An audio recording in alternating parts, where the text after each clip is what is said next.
My role with Hong Kong EPD is mainly on the marine policy and control area. With that, we actually do quite a bit of enforcement work as well. But so far, the results has been very good. Basically, most operators are law-abiding citizens, so we don't have much trouble at all. But you know, now and then there are some bad guys we need to take care of as well.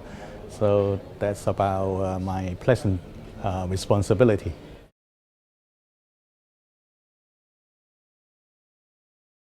The background actually is this, a bit of a surprise, because the whole idea actually started off with industry. They have started off as the so-called Fairwind Charter. With that Fairwind Charter, the industry has established a very good platform for us to work with. So in the end, what we need to do is just introduce the legislation.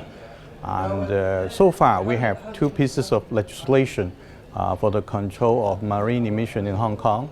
One piece of legislation is about the marine light diesel oil introduced in 2014.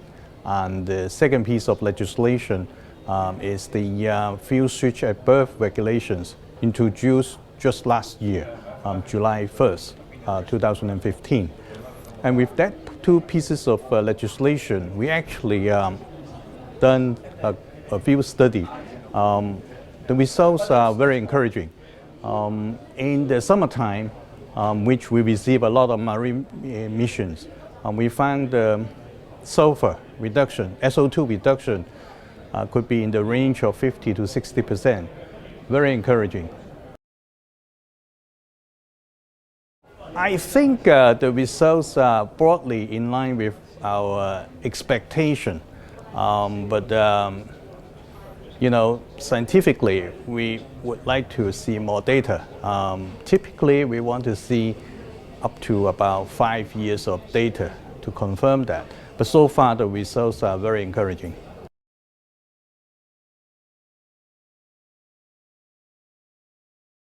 As you may know, China is moving very aggressively in the control of marine emissions.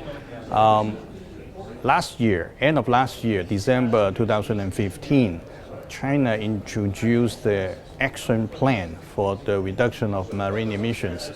And with that in mind, I think by 2017, a few major ports in China, including Pearl River Delta region, Yangtze River Delta region, and the Bohai region, will have the corresponding legislation to control the fuel switch at birth. Very much similar with the regulation we introduced last year in Hong Kong. But one more piece of information. Shanghai, this coming April, will introduce probably the first mini ECA in China.